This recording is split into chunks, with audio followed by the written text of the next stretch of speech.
Hello kids, எல்லாரும் எப்படி இருக்கீங்க? இன்னைக்கு நான் உங்ககிட்ட ஒரு சுவாரஸ்யமான கதை சொல்ல போறேன். என்ன கதை பார்த்தீங்கன்னா, ஒரு பெரிய மீன் கதை. ஓகே, பைபிள்ல நீங்க பார்த்தீங்கன்னா யோனான்னு ஒரு மனுஷன் இருந்தாரு.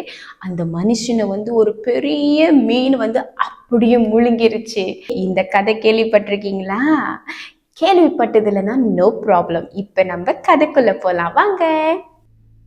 யோனாவும் பெரிய மீனும்.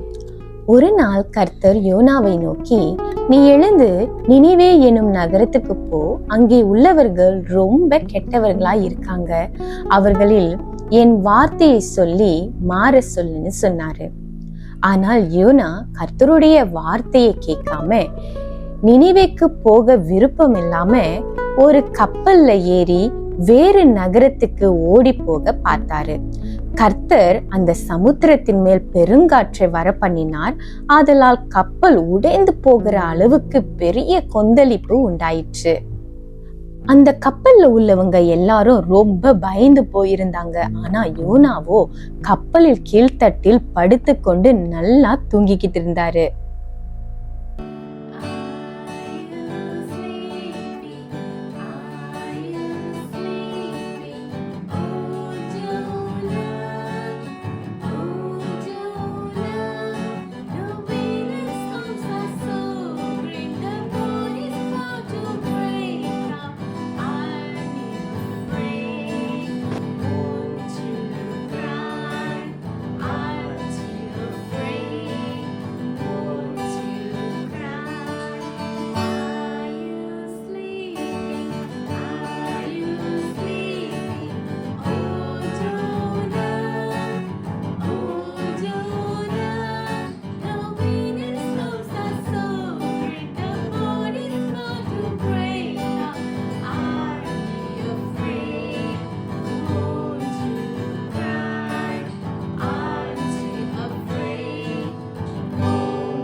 அப்புறம் அந்த கப்பல்ல உள்ளவங்க யோனாவின் நிமித்தம் தான் இந்த ஆபத்து வந்தது என்று தெரிஞ்சுக்கிட்டு அவரை தூக்கி கடல்ல போட்டாங்க.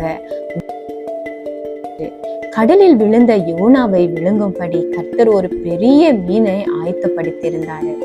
அந்த மீனின் வயிற்றுல யோனா ராப்பகல் 3 நாள் இருந்தாரு. அந்த மீனோட வயிற்றிலிருந்து யோனா கர்த்தரை நோக்கி விண்ணப்பம் பண்ணினார். கர்த்தர் அவருடைய விண்ணப்பத்தை கேட்டு அந்த மீனுக்கு கட்டளையிட்டார். அந்த மீன் அப்புறம் யோனாவை கரையிலே போய் கக்கி போட்டது.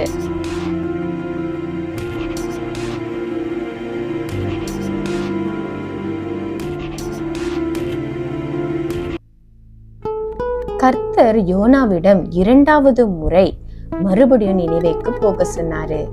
இந்த முறை யோனா தேவனுடைய வார்த்தைக்கு கீழ்ப்படிந்து அவர் சொன்னபடியே செஞ்சாரு. யோனாவின் வார்த்தையை கேட்டு நினிவேல உள்ள ஜனங்கள் மனம் திரும்பி நல்லவங்களா மாறினாங்க.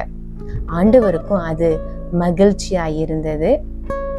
அவர் சொன்ன அந்த தீங்கையும் நினிவே தேசத்து மேல அவர் வர பண்ணல.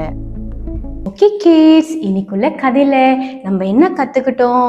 யோனா ஆண்டவருடைய வார்த்தைக்கு கீழ்ப்படியாம போனனால அவருக்கு பிரச்சனை வந்துச்சு. ஆனா அவர் மனம் திரும்பி ஆண்டவருடைய வார்த்தைக்கு கீழ்ப்படிஞ்ச போது அவருக்கு அது ஆசீர்வாதமா இருந்துச்சு. அது மட்டும் இல்லாம அவர் அந்த நினிவே பட்டணத்துல உள்ள எல்லாருக்கும் ஆசீர்வாதமா இருந்தாரு.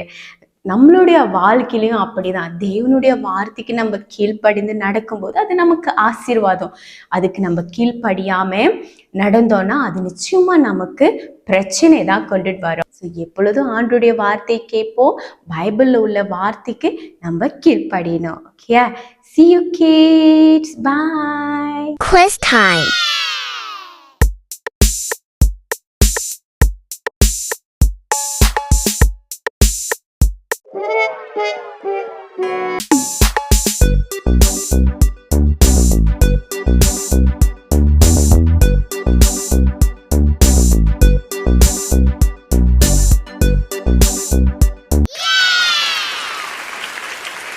Fun time.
Kids for Christ.